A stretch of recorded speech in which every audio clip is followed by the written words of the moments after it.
기도하겠습니다. 하나님 감사합니다.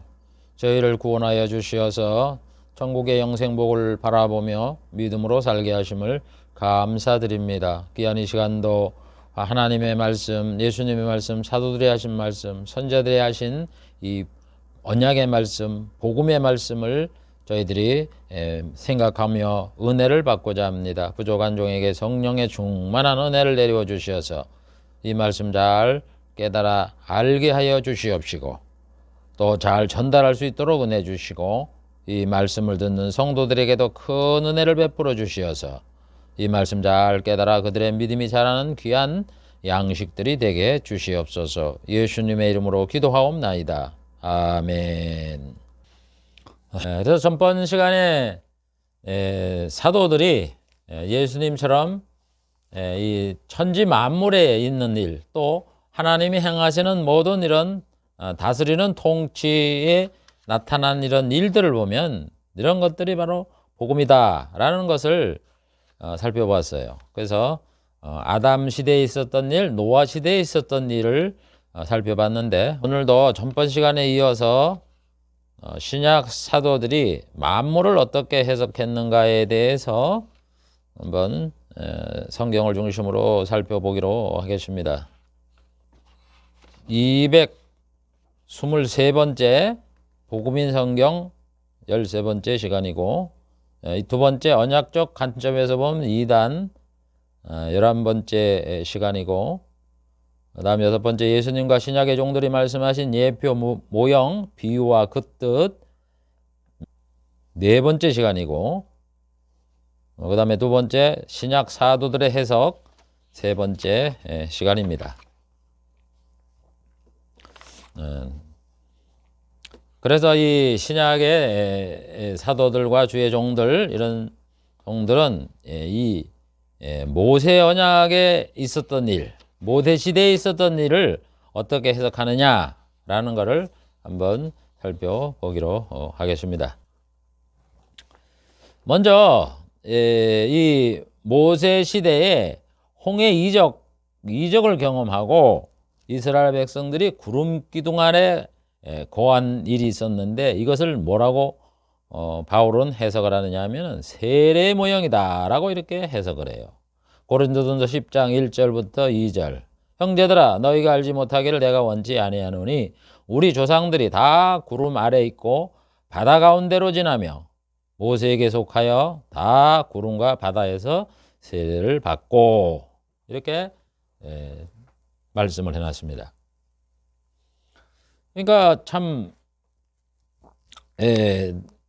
우리가 성경을 읽고 알고 있는 지식과 이 사도들이 그것에 대한 해석을 하는 걸 보면 전혀 상상할 수 없는 그런 말씀을 하세요. 지금 이 고린도전서 10장 1절 2절의 말씀이 뭐예요? 이 배경이 이스라엘 백성이 출애굽을 할 때에 출애굽을 하잖아요. 출애굽을 할 때 바로의 왕이 군단을 이끌고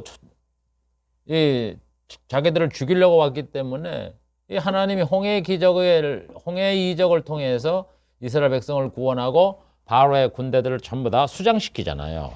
물에 빠져 죽게 하잖아요. 그래 홍해에 기적이 일어났어요. 그 다음에 이 사람들이 이제 광야의 길로 접어들어서 여기에서 이제 40년 동안 생활을 하는데 그때마다 어떤 일이 있었냐 하면은 사막은 굉장히 뜨겁잖아요. 그런데 거기에 하나님께서 구름이 생겨갖고 구름이 있어갖고 이제 이 햇빛을 가려주는 거야. 햇빛을 가려줘요. 굉장히 차이가 많이 나죠. 구름 있는 거하고 없는 거하고. 여러분 우리나라는 여름 장마철에 구름이 끼면 더 더워요. 답답한 게. 근데 사막 기온은 그게 아니에요. 사막 기온은 우리보다 온도가 막 40도 어떨 때는 50도씩 올라가는데 여름에 우리는 반팔 입잖아요. 그래도 덥잖아요. 긴팔은 입을 생각도 못 하는데 그 사람들은 긴팔을 입어요. 왜냐하면 햇빛에 직접 쬐이는 것보다 이 옷을 입으면 더 시원하게 느끼기 때문에 그런 걸 입고 탄다고. 그래서 이 구름이 끼어 있는 날에 확실히 기온이 낮아져서 시원함을 느끼기 때문에 하나님께서 구름 기둥 밑에 이 사람들을 40년간 살게 한 거예요. 여름에는 주로 구름이 많이 있겠다는 거죠. 그 다음에 밤에는 이 불이 있었단 말이에요. 불이 있었기 때문에 추위를, 사막 기후의 추위를 견딜 수 있도록 불기둥과 구름기둥으로 이스라엘 백성을 40년 동안 거기에서 보호해 주셨던 이런 일이 있었잖아요. 그런데 이 사도 바울은 홍해를 건너고 구름이 있었던 이걸 보고 뭐라 하냐면 세례받는 거라고 이렇게 말을 해요. 세례받는 거라고. 세례를 받았고 아예 앞으로 이런 거지 세례 유형입니다 뭐 이렇게 얘기를 하지 않고 세례를 받았다라고 이렇게 아주 단언을 하는 거예요. 네. 보세요. 구약시대에 일어났던 홍해의 이적과 구름기둥 밑에 있는 거를 세례받은 모형이라고 얘기하잖아. 하나님의 의도가 그거다 이거예요. 왜 하나님이 그들을 홍해의 이적을 경험하게 하고 구름 밑에서 살게 했느냐?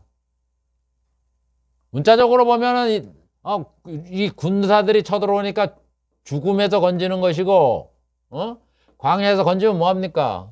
이 햇빛 때문에 사람들이 죽어야 되는 이런 데서 생명을 보존하기 그랬다. 물론 그건 현실적인 의미지만 하나님이 이것을 일으키신, 이적을 일으키신 그 영적 의미, 복음적인 의미는 뭐냐? 세례다 이거야. 이 사람들이 세례를 받았다. 우리가 세례를 받잖아요. 예수를 구주로 믿은 다음에 세례를 받아야 되잖아요. 그래서 예수님이 제자들에게 세례를 주라 그랬기 때문에 우리는 세례를 받아야 돼요. 예수 믿는 사람들은. 뭐 특별한 상황에서 세례를 못 받으면 몰라도 그렇지 않으면 세례를 받아요. 세례교인이 돼야 돼요. 그래서 이 사람들도 동일하게 세례를 받았다라고 이렇게 말을 하는 거예요. 보세요. 그래서 우리가 세례를 받을 때 뭘로 받아요? 물로 받잖아요. 물로 침례교는 물속에 들어갔다 나오고 우리 장로교나 일반 사람들은 그냥 머리에 이렇게 물을 바르고 이제 세례를 받는데 이게 중심이 물이거든. 물로 씻었다. 물로 더러움이 있으면 물로 씻잖아요. 그래도 물로 씻었다는 그 의미예요. 근데 보세요. 홍해 바다가 물이잖아요. 구름이 물이 증발해서 나온 그 수증기잖아요.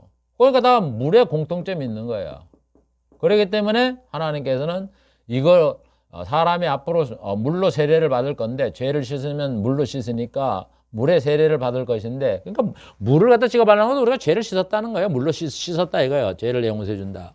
그러니까 홍해와 구름 기둥 밑에도 이 물의 성격이 있으니까 세례를 하나님이 받은 거로 똑같이 간주를 하고서 이들에게 이런 기적을 베푼 거예요. 그거를 이제 사도 바울이 계시로 알아서 이 사람들이 모세 시대에 출애굽한 이런 사람들이 세례를 받았다라고 이렇게 해석을 하며 복음적으로 해석을 하는 거예요. 그러니까 하나님이 복음이 전파되기 전이지만 이스라엘 백성에게도 똑같이 이 복음적인 의미로 그들을 대했다 하고 우리가 생각할 수가 있는 거예요. 그 다음에 뭐라요? 만나를 먹은 거는 신령한 음식을 마신 것으로 이렇게 말을 해요. 고린도전서 10장 3절 4절 다 같은 신령한 음식을 먹으며 다 같은 신령한 음료를 마셨으니 이는 저희를 따르는 신령한 반석으로부터 마셨음에 그 반석은 그리스도라. 이스라엘 백성들이 광야에 살면서 뭘 먹었어요? 하늘에서는 만나가 내리고 그 다음에 고기를 달라 그러니까 메추라기를 주잖아요. 그 다음에 이제 반석에서 물을 쏟아져 나오고 펑펑 쏟아져 나와서 물을 마셨잖아요. 그래서 물은 신령한 음료고 만나는 뭐예요? 신령한 음식이 되는 거죠. 신령한. 그래서 이 만나를 먹고 이 물을 먹어야 사람의 목숨이 유지되듯이 영적인 면에 있어서는 우리가 신령한 음식을 먹고 신령한 음료를 마셔야 돼요. 그게 뭐예요? 신령한 음식과 신령한 음료는 뭐예요? 예수님 아니에요. 예수님. 예수님이 그래서 자기가 떡이라 그러는 거예요. 나는 신령한 떡이다라고. 사람이 밥을 먹어야 살잖아요. 예수님을 믿어야 사는 거예요. 예수님이 이 땅에 오셔서 피를 흘리셔야 몸을 찢고 죽으셔야 그래야 우리가 구원을 받는 거예요. 그러니까 예수님 꼭 신령한 음식이죠. 신령한 음료고. 그러면서 반석에도 여러분 반석에도 그 물을 며칠 못 먹어갖고 막 백성들이 고통을 겪고 이러니까 하나님 뭐라 그래 모세한테 반석을 치라 그러잖아요. 반석을 쳐보니까 물이 펑펑펑 쏟아나와갖고 이 사람들이 소생을 하잖아요. 반석이 뭐냐 이거요. 반석에도 물이 나왔다. 그래서 예수님은 자기가 반석이라고 그러잖아요. 거기가 돌이라고 반석이라고 그러고 어디는 어디 한 돈이라고 그러고 또 어디는 또 반석이라고 그러고 다 이게 다 예수님에 대한 모형이야. 예수님 하실 일. 그래도 예수님께서 베드로 저기가 주는 그리스도 저 살아계신 하나님이다 그러니까 칭찬을 하고 난 다음에 그 베드로가 이제 예수님이 내가 앞으로 이제 그 일을 위해서 그리스도가 되시고 주가 되시기 위해서 십자가에 못 박혀 너희들을 위해 죽어야 된다 이렇게 얘기하니까 베드로가 그러잖아요. 아유 주님 그럴 수가 없습니다 이래가면서 그러니까 사탄아 물러가라 그러시잖아요. 그때 뭐라 그래요 예수님께서 그 베드로를 칭찬할 때 내가 반석 위에 교회를 세운다 이렇게 얘기했다고. 그래서 이 천주교에서는 이 반석을 가지고 베드로가 반석이잖아요 뜻이. 그러니까 베드로가 교회를 세웠다 이렇게 얘기를 하는데 물론 초대교회 그 설교하는 거를 보면은 베드로가 대표로 얘기해요. 대표로.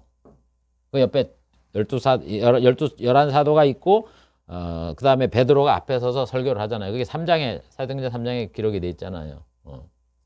그렇게 되는 건 맞는데 그렇다 그러다 내가 반석 위에 교회를 세우리니 음부의 권세가 해지 못한다 하는 그 구절을 놓고 반석을 봐라. 베드로가 그 사건이 나왔고 반석이 베드로를 보고 교회를 세웠다. 그래서 베드로가 세운 이 교회는 수장교회다. 모든 세계의 머리가 되는 수장교회다.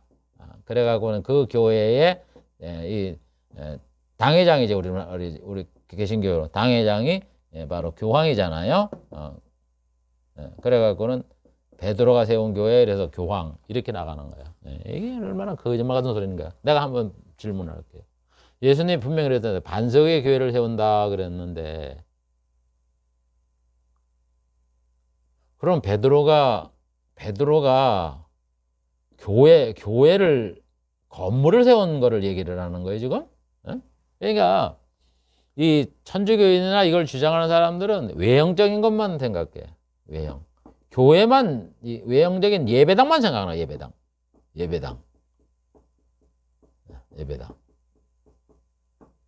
예수님이 반석에 세운다는 이 반석이 뭐예요? 교회. 아니 교회가 뭔데? 복음적으로는 고린도전도 1장 1, 2절에 보면 교회가 뭐라 그래요? 고린도에 흩어져 있는 교회 그리고 뭐요? 주의 이름을 부르는 성도라 그러잖아. 성도. 교회가 성도지 무슨 교회가 예배당이요. 정신없는 사람들이나 예배당이라 그러지. 아니 베드로가 교회 하나님의 성도가 모이는 이 모임인데 베드로가 대체 무슨 일을 했어요? 그 베드로가 우리를 구원하기 위해서 십자가 못 박혀 죽었어요? 그것도 아니잖아. 근데 무슨 반석의 교회를 세우냐고. 예배당 건축한다고 예수님이 그거를 이 말을 쓰면 하셨다고 예수님이? 반석은 예수님이야. 성경에 보면은. 그래서 돌 위에 떨어진다는 깨어지고 돌이 그 위에 떨어지면 박살내서 분산돼서 흩어진다 그러잖아요. 그래서 이스라엘 백성이 예수님을 죽이고 대적했다가 로마에 의해서 그냥 세계 흩어지는 이 디아스포라 두 번째 디아스포라를 당하고 하는 이 돌 반석이 예수님을 가리키는 거지. 무슨 베드로를 갖다 대. 그래서 반석은 곧 그리스도라고 설명을 하잖아요 성경에. 근데 왜 반석의 교회를 세운다는 걸 이걸 베드로를 갖다 집어넣냐고. 해석을 성경이 예수님이라고 해석을 하는데 또 큰소리 안 할게요. 내가 큰소리 안 한다 그랬으니까. 아주 답답했던 내가 큰소리가 나요. 이런 얘기하면 너무나 어리석어. 아니 성경에 반석이 예수님이라고 그랬으면 다 반석이 예수님이고 구약의 아브라함에게 내 자손이라 할 때 이 자손이라는 건 단수로 예수다. 그렇게 해석을 안 했으면 예수인 줄 믿어야지. 왜 자꾸 딴소리를 하냐고. 어떻게 저 사람들을 어떻게 설득을 시키고 그래요? 그래서 반석을 찌니까 물이 나왔다. 예수님을 통해서 물, 생수. 그래서 예수님이 뭐예요? 내가 주는 물을 마시는 자마다 목마르지 않는다. 왜 예수님이 생수 얘기를 하고 반석 얘기를 하고 그런 줄 아세요? 이게 나다 이런 얘기야. 그걸 이래 저거저거 가르쳐 주는데 그런 데는 눈이 멀고 이 교황이라는 게 뭐야? 교회의 직위를 위해서 자기 명예 권세 갖는 사람 아니야, 이 교회가. 교황이 얼마나 천주교가 세속적입니까? 예? 그 나라도 있잖아, 나라. 이 나라요. 이게 나라이며 종교예요. 그래서 나라에 그 바티칸 제국이라는 나라가 있단 말이에요. 로마에. 한 도시만큼 한 1km도 안 돼, 1평방킬로미터도 안 되는 조그마한 나라에 말이에요. 1km, 가로 세로 1km도 안 되는 걸로 내가 알고 있는데. 조그마한 나라에, 그래도 왕이에요, 교황. 교황이 왕이야. 추기경이 장관이고. 그러면서도 교회 오면은 천주교회 또 종교 교황 짓을, 교황 일을 하고 그러는 거예요. 그러니까 얼마나 세속적이에요, 사람들은. 세속적이니까 자기들의 지금 현재 누리고 있는 권세와 영광을 누리기 위해서는 베드로 교회라는 이 성 로마 교회가 베드로가 세웠잖아요. 베드로가 교회도 무지 세웠는데 유독 로마에 세운 베드로가 세운 교회만 아주 최고라 그러고, 요 봐라. 이 교회는 베드로 예수님이 반석 위에 교회를 세운다는 그 교회다. 이래가면서 자기들이 그 교회의 제일 수장을 갖다가 이 로마 교황의 예배를 드리는 이런 곳으로 만들어 갖고는 그렇게 미화를 시켜 갖고 사람들을 미혹하는데, 뭐 그걸 알아요, 인간들은 그러잖아요. 속은 모르고 그냥 겉으로 크게 위대하다, 이러면 뭐 잘 된다 이러면은 그게 그냥 넘어가 갖고는 깜빡 죽어서 그러는 미혹당하는 거지. 그래서 여러분, 각설하고 이런 얘기 원래 하지 말아야 되는데 하도 거짓이 많고 또 거짓에 속아가는 사람들이 많기 때문에 제가 이 사실을 얘기하는 거예요. 성경적인 사실을. 그래서 예수님이 반석의 교회를 세운다 그런 건 자신을 위해서 교회를 세워진다 이런 얘기. 그러니까 예수님이 반석의 교회를 세우니까 반석이 예수님이 죽으셔야 되잖아요. 예수님이 피 흘려 죽으시고, 그래서 그의 예수를 믿는 자마다 죄가 용서를 받으니까 성도가 되는 거 아니야. 교회가 세워지는 거 아니야. 교회가 세워지는. 그래서 내가 죽는다 이제 그 얘기를 이제 예수님이 하기 위해서 이렇게 반석에 세운다 이래가면서 말씀을 하는 거지. 무슨 베드로가 베드로가 우리를 위해서 십자가 죽었어요. 순교를 해도 돌아가셨다고 하지만은 복음을 위해서, 복음 전파를 위해서 예수님을 위해서 순교당한 거는 맞지만 베드로가 죽음이 우리의 구원을 얻게 하는 데는 아무 영향이 없는 거예요. 예수님이 그러는 거지. 그래서 이 사도 바울은 구약시대에 있었던 이 광야의 이런 이적들, 광야의 삶 그 자체를 복음으로 해석하고 있는 거예요. 그러니까 하나님이 그렇게 작정을 하고 이 사람들의 복음적 의미를 이렇게 세상적이고 문자적으로 물이 나오게 하고 만나를 주고 홍해 이적을 경험하게 하고 구름 기둥 안에 살게 했다. 이렇게 말을 하는 거예요, 여러분. 본질을 똑바로 알으라고. 복음이란 말이에요, 복음. 그러면은 바울은 말하기를 율법은 죄가 무엇인지를 알지 못했기 때문에 준 것이다 라고 이렇게 말씀을 합니다. 로마서 5장 13절. 죄가 율법이 있기 전에도 세상에 있었으나 율법이 없을 때는 죄를 죄로 여기지 아니하였느니라. 참 이 율법이 말도 많고 탈도 많고, 요즘도 뭐 율법 그것 때문에 유대교가 존재하고, 또 교회 내는 율법을 섬기겠다는 이런 이단들이 많잖아요. 그리고 뿐만 아니라 이단은 아닌데 교회에서 뭔 설교를 하냐, 설교학적 관점에서 보면은 뭐라 그래요? 예수 믿고 하나님 믿으면 머리가 되고 뭐 세상에서 복 받는다고 이렇게 얘기하는 사람들. 이단은 아니야, 분명히. 예수를 믿기 때문에. 이단은 아닌데 아주 수준 낮은 설교를 하는 거예요. 젖 먹는 애들을 위해서. 젖 먹는 애들. 말씀을 경험하지 못한 자들. 이런 사람들을 위해서 세상 복 받는다고 얘기하는 이런 설교가 나오는 거예요.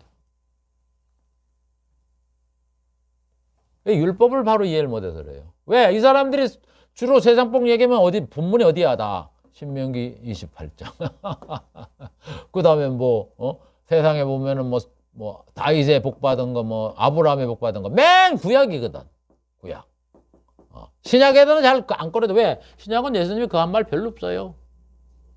예수님 복에 대해서 얘기하는 게 네가 나를 위해서 모든 걸 다 버리면 100배나 받는다 그 말을 하지. 그러니까 100배를 받으려면 다 버리라니까 버리기 싫어가고 그 얘기를 안 해. 하는 사람도 설교하는 사람도 안 하고 듣는 사람도 안 들어. 버리기 너무 아까워. 그 말을 누가 믿어 이래가면서. 그러니까 신약에는 이 세상복에 대한 이야기를 할 성경 구절이 없어요. 모 교회는 아브라함의 복이 이방인에게 미치고 해서 그 복을 가지고 살짝 말이죠.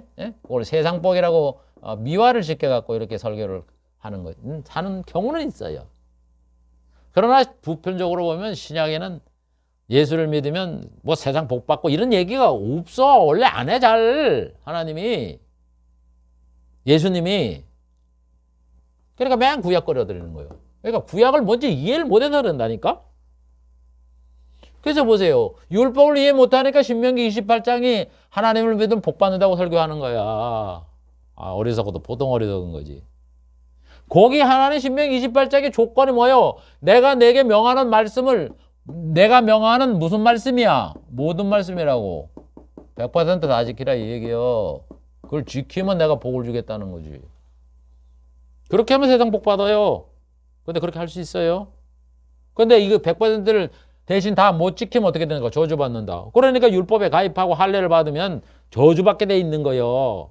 처음부터. 그거는 모르고 싹 감춰놓고 말이지.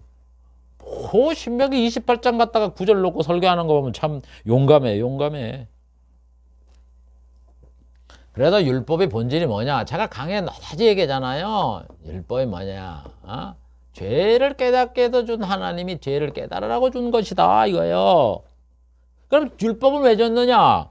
여기 전에 죄가 율법이 있기 전에도 율법이 오기 전에도 아담의 범죄를 했기 때문에 죄가 있었단 말이에요 세상에. 근데 율법이 없을 때는 율법이 오기 전에는 사람들이 죄를 죄로 여기지 않았다고. 죄가 뭔지를 모르니까 죄를 죄로 여기지 않았다 이 뜻이에요.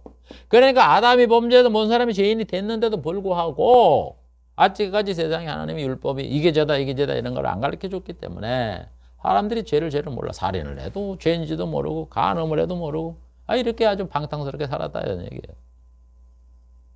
그래서 옛날 역사나 이렇게 아주 고대 나라 이래 보면은 거기 보면은 이 아주 좀 이런 죄의식이 없어요. 도덕률이 이런 게 없다고.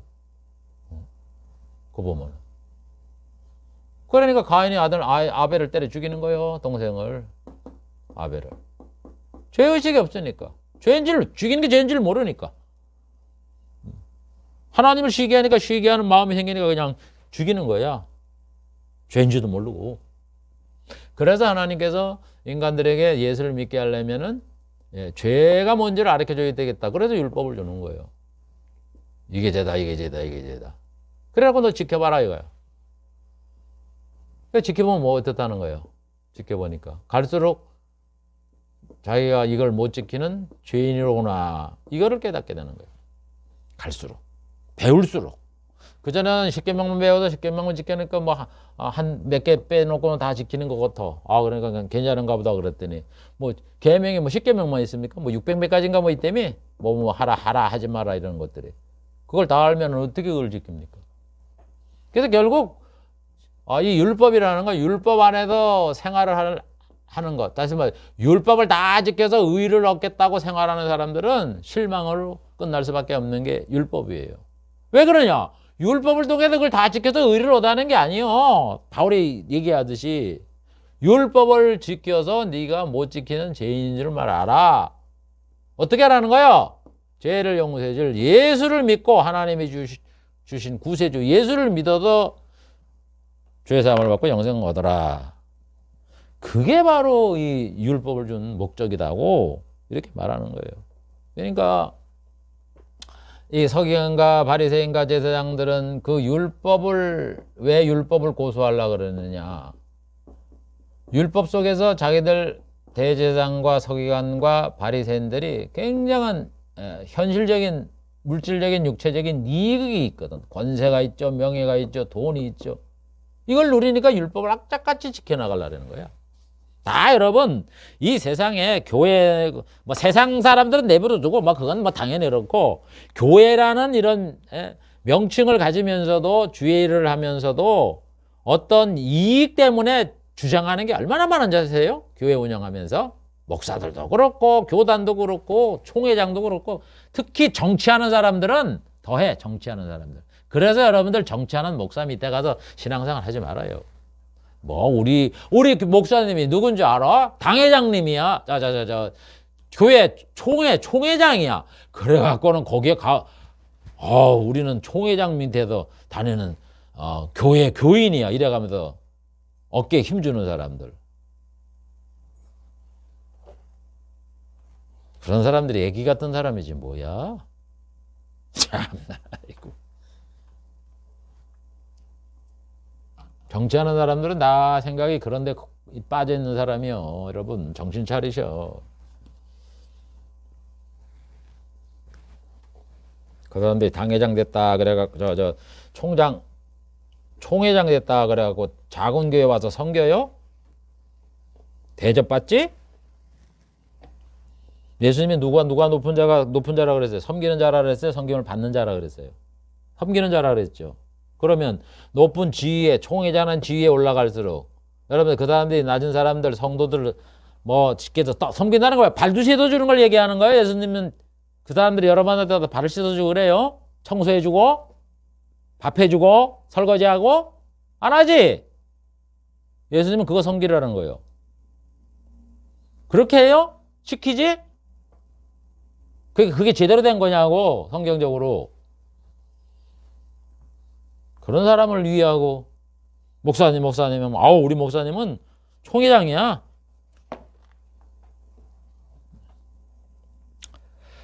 그 다음에 그래서 사도 바울은 죄가 무엇인지를 죄가 주는 거지 이런 세상의 어떤 권세와 이걸 명예를 주리는 이런 데도 떠나서 예수를 믿어서 구원을 받아 천국에서 복을 누리라.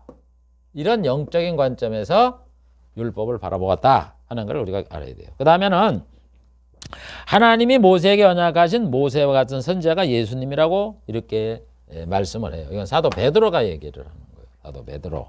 사도행전 3장 22절은 오순절 이후에 설교를 하잖아요. 모세가 말하되 주 하나님이 너희를 위하여 너희 형제 가운데 나 같은 선지 하나를 세울 것이니 너희가 무엇이든지 그 모든 말씀을 들으라. 누구든지 그 선자의 말을 듣지 않은 자는 백성 중에 멸망을 받으리라 하였고. 보세요. 하나님이 모세에게 너와 같은 선자를 세울 것인데 너는 그의 말을 들어라.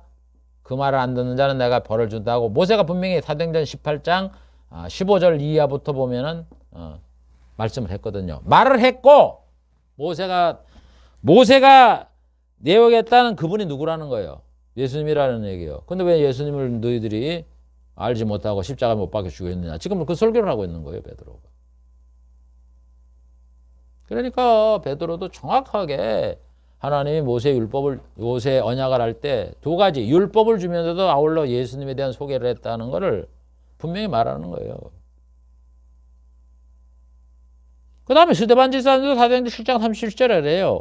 이스라엘 백성에 대하여 하나님이 너희 형제 가운데 나와 같은 선자를 세우리라 하던 자가 이 모세다. 바꿔서 얘기하면 모세가 바로 너희 형제 가운데 나와 같은 선자를 세우리라고 한 그 선지자가 누구냐? 모세와 같은 선지자가 뭐냐?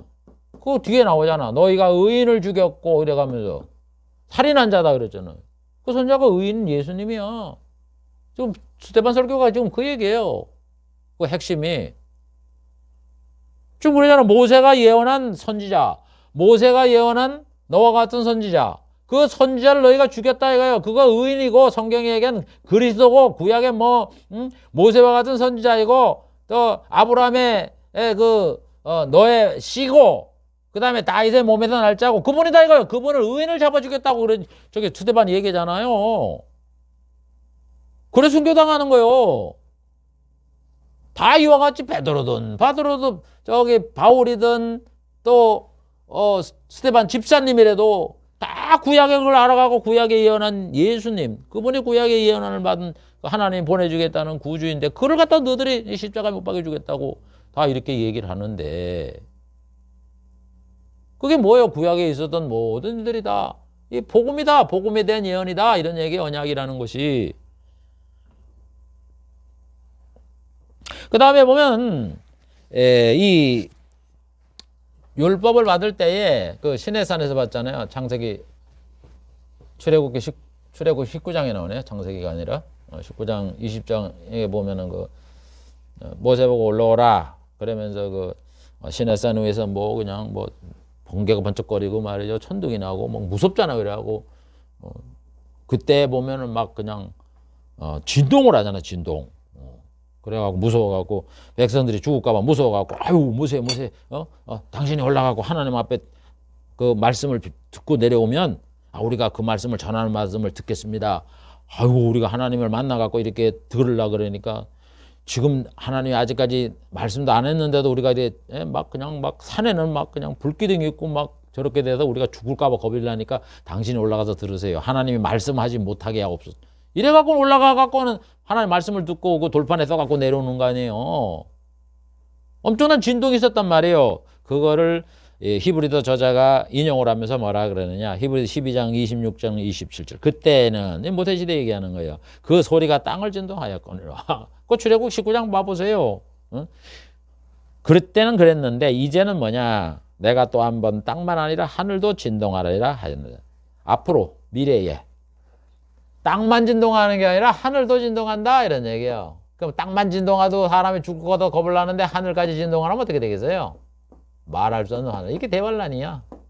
이게 대환란이라고. 이게 대환란.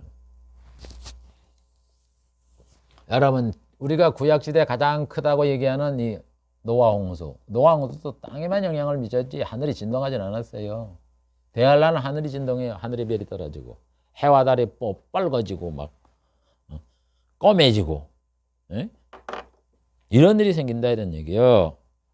앞으로 또한 땅만 아니라 하늘도 진동하리라. 이 한 번이라 하면 진동치 아니하는 것을 영존하기 위해서 변동될 것. 그래서 한 번만. 이게 전무후면 전에도 없고 후에도 없는 대환란을 지금 말을 하면서 하늘도 진동을 하게 된다. 이렇게 말을 해요. 이게 내가 이게 뭔 얘기를 하려고 이 말씀을 드리냐면은 히브리서 저자가 내가 그러는 게 아니라 모세시대 땅에 하나님을 만날 때 땅이 진동을 했잖아요. 땅이 진동한 것은 뭐냐? 앞으로 있을 대환란을 얘기하는 거예요. 대환란. 앞으로 대환란에 있을 것에 대한 모형이다 이런 얘기예요. 괜히 하나님을 만나는데 모세의 율법 받고 명령 받는데 하나님이 얼마나 평온하게 그냥 그냥 말씀을 전해줘서 너 이거 십계명 이런 거 지키라 그랬으면 예 알겠습니다 고맙습니다 할 수 있잖아요. 근데 왜 하나님이 그냥 땅을 진동을 시킬 정도의 엄청난 막 불이 막 떨어지고 막 이런 일을 왜 하셨냐 이런 얘기요. 그런 거를 그게 왜 일어났냐 이런 얘기예요. 딴 게 아니다 이거요. 앞으로 예수님 하나님을 만나러 갈 때 그런 일이 생기잖아요. 천국에 하나님 아니에요. 하나님을 만나게 될 때 이런 대환란이 있다 이런 얘기예요. 그래서 결국 뭐예요? 이 시내산의 진동은 종말에 있을 대환란의 모형이다 이런 얘기예요. 지금 히브리 저자가 그걸 말하는 거예요.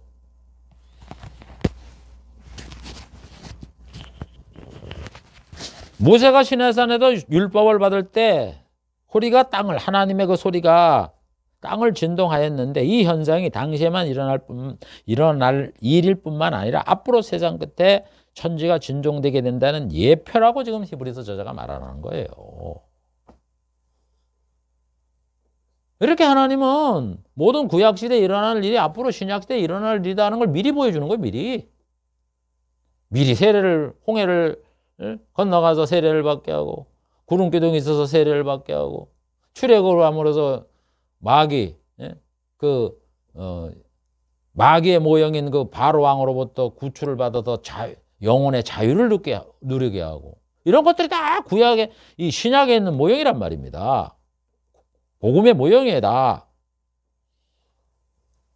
그 다음에 지금 제가 시간을 보고 왔는데 오늘 할 거에 대해서 3분의 1도 못 돼갖고 벌써 40분이 지나갔나요? 이걸 시간이 지내도 자세하게 설명을 해야 이해가 되니까 또 어쩔 수 없네요. 자, 그 다음에 하나님이 이스라엘 백성에게 율법을 주면서 성막을 만들어라 그래요. 그래서 성막 안에는 성소와 지성소로 나누라 그러잖아요. 하나가 있으면 가운데 카텐을 쳐갖고 성소를 만들고 안쪽으로는 지성소를 만들어라. 그래서 지성소에서는 법궤를 만들어라. 법궤 위에는 반드시 스랍, 천사를 서로 마주보게 만들어라. 이렇게 명령을 하셨고, 그 다음에 성소에서는 떡상, 떡 놓는 뭐라 그래요, 우리? 밥상에 떡상을 만들어서 12개의 떡을 만들어 매일 갖다가 놓고, 그 다음에 향단을 놓고, 향 피우는 향단을 만들고, 또 깜깜하니까 뭐 하라는 거예요? 촛대를 만들어라. 7개로 된 촛대, 등이 7개인 촛대를 만들어라. 이렇게 말씀을 했어요. 근데 이게 여러분, 이게 무슨 모형인 줄 아세요? 이게 앞으로 있는 이 신약 시대에 이 복음 시대에 있었던 일을 여기다 함축시켜 놓은 거예요. 의미를. 우리가 보세요. 우리가 신약대 복음을 알게 되면 하나님을 믿잖아요. 또 예수님이 우리의 구주인 걸 믿지요. 또 성령이 우리 안에 거하시는 걸 믿지요. 삼일체가 있단 말이야. 삼일체. 그 다음에 우리가 하나님을 섬기면서 기도하잖아요. 기도하라 그러잖아요. 그죠? 여기에 그게 다 있는 거야. 여기에 보면. 여기 지성소에 있는 법궤 안에 하나님이 계신다 그랬어요. 하나님이 계신다고. 그래서 지성소는 1년에 한 번씩 대제장만 한 번 들어가잖아요. 잠깐 들어가다 올라 나오잖아요. 그런데 계시록 4장 5장을 이래 보면 하늘 보좌의 모습이 나오는데 거기에 보면은요. 하나님의 백보자가 있죠. 하나님의 백보자의 사방에 바로 가까이 사방에 4 스랍이 있어요. 스랍이 있다고. 생물이라 그러죠. 생물이라고 번역이 되어 있죠. 스랍. 생물. 이 천사란 말이에요. 고위 청사에 가장 고위 이 천사란 말입니다. 천사 중에 천사란 말이에요. 그래서 이 생물들은 스랍들은 하나님의 항상 4군 사방에서 이렇게 지켜. 그래서 하나님이 어딜 갔든지 스랍이 같이 따라다녀. 에스겔서를 보면은. 그리고 그 주위에 보면은 그 앞에 보면은 천사가 수만만의 천사가 또 있고 그 다음에 보면은 여기에 24장로가 있어요. 24장로가 나와고 계시록 한번 읽어보세요. 4장 5절에 24장로가 있고 또 거기에 또 뭐가 있냐면 예수님이 나와.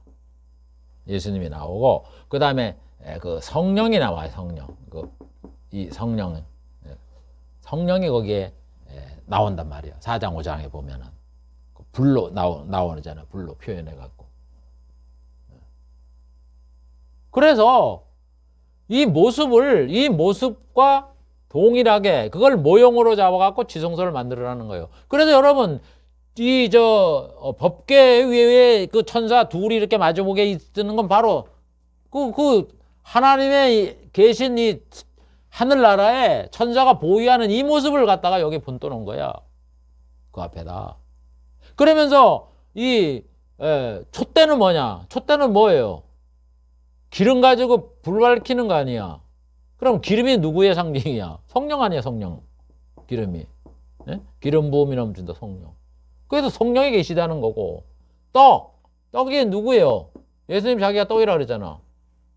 예수님이란 말이에요, 예수님. 그래서 삼일체가 있는 곳이 이 성막이란 말이에요. 우리 집은 예수를 믿으면 삼일체를 믿잖아요. 그 다음에 여기 보면은 뭐가 있냐? 향단이죠, 향단. 향단은 뭐라 그랬어요? 기도라 그러죠, 성경에 기도. 그리고 우리가 예수 믿는 사람이 기도하는 거예요. 그러니까 이 삼위가 계시고 기도하는 이 모습, 이 성막에 있는 이게 뭐야? 신약시대 복음을 축소해 놓은 거라고 거기다가. 그래서 이 사람들이 이스라엘 사람들이 뭐 동물을 제사를 드리고 뭐 여러 가지를 했지만 실제 이 사람들이 보면은 우리와 똑같이 하나님을 섬기고 있는 거야. 복음적으로 얘기하면. 모형을 섬겼지만 촛대를 만들어 놓고 뭐 법궤를 만들었지만 실제는 하나님을 섬기는 거와 동일하게 하나님이 간주를 해줬다. 간주 여겼다 이거예요. 복음으로 여긴 거예요. 그래서 지성소는 감추어진 보물이 복음이라는 거예요. 보세요. 그러면서 그러는 게 또 여기 얘네는데 아까 여기 이렇게 여기에요. 지성소하고 성소를 이렇게 해서 하나를 가지고 이렇게 카텐을 쳐갖고 나누라 그랬잖아요. 이렇게 그 옛날에는 그저 짐승 껍데기 가지고 피 가지고 이렇게 했으니까 그걸 막으라 이거예요. 그래서 성소와 지성소를 구별하라 그랬잖아요. 그래서 여기는 성소에서는 뭐 24시간 제사장이 거기서 뭐 떡도 뭐 하고 이렇게 하지만은 지성소는 1년에 한 번 딱 들어가게 이렇게 나눠놨단 말이에요. 왜 카텐을 나눠놨느냐? 이거를 지금 히브리서 9장 이 8절 9장 7절 8절에 여기에 기록을 해놨어요. 그 의미를. 오직 둘째 장막에는 장막은 이게 지성소를 얘기하잖아요. 대제사장이 홀로 1년에 1차씩 들어가되 피 없이는 아니하나니. 꼭 들어갈 때는 여기는 피를 가져가야 돼. 그래서 속죄일에 대에 들어가잖아요. 속죄할 때. 그래서 피를 가지고 들어갑니다. 짐승 피를 가지고. 피 안 들어가면 죽는다 이거야. 하나니 이 피는 자기와 대제사장과 백성의 허물을 위하여 드리는 것이다. 죄의 용서를 위해서 그 속죄일에 그 들어가는 거야. 성령이 이로써 보이시는 것은 왜 하나님이 모세 율법을 주면서 지성소에는 천막으로 가리고 여기에 이 짐승의 피를 가지고 여기 1년에 한 번씩 들어가게 했느냐 하는 걸 성령이 보이신 거는 첫 장막이 서 있을 동안에 첫 장막이라는 게 뭐냐 하냐면은 모세 율법 시대를 말하는 거예요. 율법 시대. 율법 시대. 여러분 하나님의 성경 성막을 건축하라는 게 모세 시대잖아요. 이게 처음이잖아요. 이때 율법 시대는 뭐가요? 성소에 들어가는 길이 아직 나타나지 않았다. 여기서 말하는 히브리서가 말하는 성소는 천국을 얘기하는 거죠. 천국에 들어가는 일이 아직 안 나와 있다는 걸 우리에게 교훈한다. 교훈하는 거다. 이렇게 얘기를 해요. 그게 무슨 뜻인지 이해가 잘 안 되잖아요. 그죠? 제가 자세히 설명할게요. 보세요. 제가 아까 성막은 복음의 하나님 삼위일체를 예표한다 그랬는데 모형이라 그랬는데 그럼 왜 성소하고 지성소를 나눠놨냐 이런 얘기요. 여기 보면 성부도 있고 성자도 있고 성령도 다 계시잖아요. 그런데 성부와 성자 성령을 구별해 놨어. 여기 보면은 카텐으로 갈아서 법궤에는 성부가 계시고 그 다음에 밑에 카텐으로 가르던 성소 지역에는 떡상인으로 예표되는 그 예수님이 계시고 촛대로 예표되는 성령이 있는데 이렇게 카텐으로 가려놨잖아. 그래서 이 제사장이 촛대와 떡상 예수님과 이거는 봤지만 저 지성소 하나님이 계시는 성부가 계시는 이것을 못 보는 거예요. 가려있단 말이에요. 가려있다고 가려. 그 가려있다는 게 영적인 의미가 뭐냐? 성소가 안 나타났다 이런 얘기예요. 성소는 아직까지 가는 길이 없다고. 갓대로 막았으니까 못 가잖아요. 천국으로 들어가는 길이 아직 안 나타났다 이런 얘기예요. 천국 가는 길. 그러면서 뭐래요? 천국 가는 길. 그래도 율법을 지켜가면 천국 못 간다고 이 얘기야. 그러면서 뭐라 그래요? 그 지성소에 어떻게 들어간다 그랬어? 피 없이는 안 된다. 피 없이는. 보세요. 왜 천국에 못 들어가느냐? 피가 없으니까 그래. 피가. 무슨 피가 없어요? 동물 피 말고 예수님의 피를 아직 안 흘렸기 때문에. 그러니까 예수님 피도 안 흘렸는데 어떻게 제가 용서받아서 천국 들어갑니까? 못 들어가지. 예수님이 오셔서 피를 흘려야 그 예수님을 믿고서 우리가 천국에 들어가는 거잖아요. 지금 그 얘기를 하는 거라고. 저 히브리서 저자가 오직 둘째 장막에는 피 없이는 아니 되다니. 예? 이러면서 이 성령이 이로써 보이신 거는 첫 장막에 있을 동안에 율법 시대에는 성소로 들어가는 길, 천국 들어가는 길이 아직까지 안 나타났다. 그러기 때문에 카텐으로 가린 거예요. 피 없이는 못 들어간다 그러고. 그래서 봐보세요. 신비한 일은. 이 카텐이 언제 없어져요? 카텐이. 사람이 쉬웠나? 하다가 아이고 이거 거추장스럽다 그러면서? 아니잖아요. 예수님이 죽으실 때 이 휘장이 찢어지잖아요. 하나님의 능력으로 하나님이 찢으시는 거야. 이게 신비한 거죠. 카테는 찢어지니까 이제는 지성소를 볼 수 있게 된 거예요. 거기 지성소로 가는 길이 생긴 거예요. 하나님 앞으로 가는 길이 생겼다고요. 천국 가는 길이 열렸다고요. 할렐루야. 이 진리를 여기서 보여주는 거예요. 히브리서 저자가.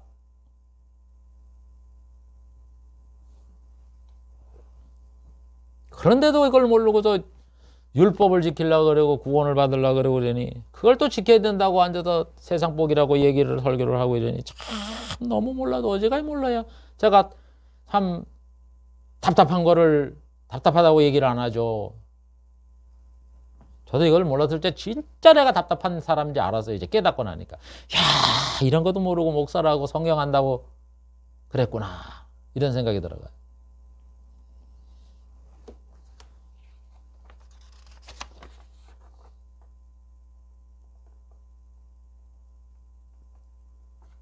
그래서 예수님이 피 흘림으로 천국에 들어가는 길이 열렸다 하는 이런 의미예요. 그래서 히브리서 9장 12절에 그러잖아요. 히브리서 염소와 송아지 필요 아니하고 오직 자기 피로 영원한 속죄를 이루다 단번에 성소에 들어가셨느니라. 그래서 이 성소라는 말은 천국을 얘기하는 거야. 천국. 예수님이 십자가 비열로 들어가지고 하늘 우편 보좌에 들어가잖아. 하늘 우편 보좌에 앉으시니까 거기 성소지 뭐야. 성소는 하나님이 계시는 거룩한 곳 아니에요. 하늘나라. 그리스도께서 참것의 그림자인 손으로 만드신 성소에 들어가지 아니하고 참것의 그림자. 이 성막 찍으러 가는 게 이게 뭐요? 이게 예? 그림자지 뭐요? 성막 찍으라는 게 하늘의 모습을 보고 지었잖아요. 성소에 안 들어가고 성전에 안 들어가고 성막으로 안 들어가고 참 하늘에 들어가자. 참 하늘에 들어가자. 그래서 이 구약의 이 모세 시대에 있었던 일 이런 것들을 다 이렇게 신약의 사도들은 그거를 복음의 예표, 복음의 모형으로 이렇게 해석을 해 놓은 거를 살펴봤어요. 여기까지만 하고 그냥 모세 넘어갈게요. 이게 너무 이런 것들이 너무 많아 갖고 하다 보면 이게 제가 이제 지금 2단을 분별할 수 있도록 지금 언약 이론을 하는 거니까 또 다른 데서도 또 이와 같은 말씀들을 또 이렇게 전할 거예요. 그거를 참고해 주시고 오늘 또 시간이 한 1시간 벌써 1시간 정도 간 것 같아요. 그러니까 강의를 마칠게요. 그리고 자 그래서 오늘 한 거는 뭐냐?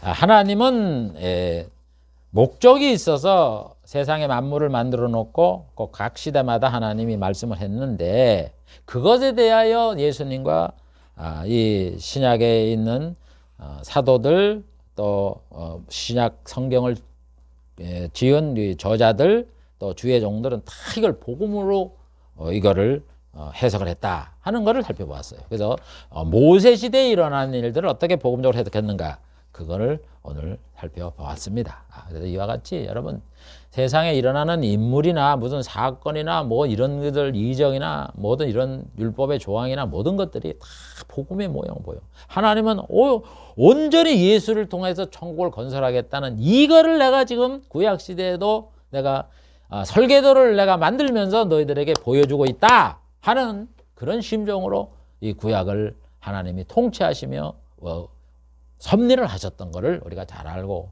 복음이 이만큼 귀하고 하나님이 심혈을 기울이는 작품이구나 하는 걸 잘 알고 신앙생활 잘 하세요. 신앙을 여러분 허투루 보지 마세요. 영광스러운 일이에요. 그 신앙을 위해서 여러분들 하나님 나라 건설을 위해서 정말 성경의 말씀대로 주님의 말씀대로 생명이든 그 뭐든 물질이든 그 뭐든 모든 걸 다 드리면은 반드시 그거에 대한 보상이 하늘나라에 있다는 것을 믿고 여러분들 주 앞에 충성하고 헌신하는 그런 성도가 되시기를 주의 이름으로 축복을 드립니다. 기도하겠습니다. 하나님 감사합니다. 귀한 이 시간도 구약시대에 일어난 이런 모든 일들이 복음의 예표라는 것을 우리는 배웠습니다. 하나님 아버지 이렇게 하나님께서는 온전히 다 모든 것에 복음, 예수 그리스도 이런 영생 이런 것들 천국 건설 이런 것들 우리에게 말씀을 하시오니 천국이 확실하다는 것을 우리가 믿고 이 앞에서 충성하고 헌신하는 그래서 그 앞에 섰을 때 주님으로부터 칭찬을 받는 저희들이 될 수 있도록 은혜를 베풀어 주시옵소서. 예수님의 이름으로 기도하옵나이다. 아멘.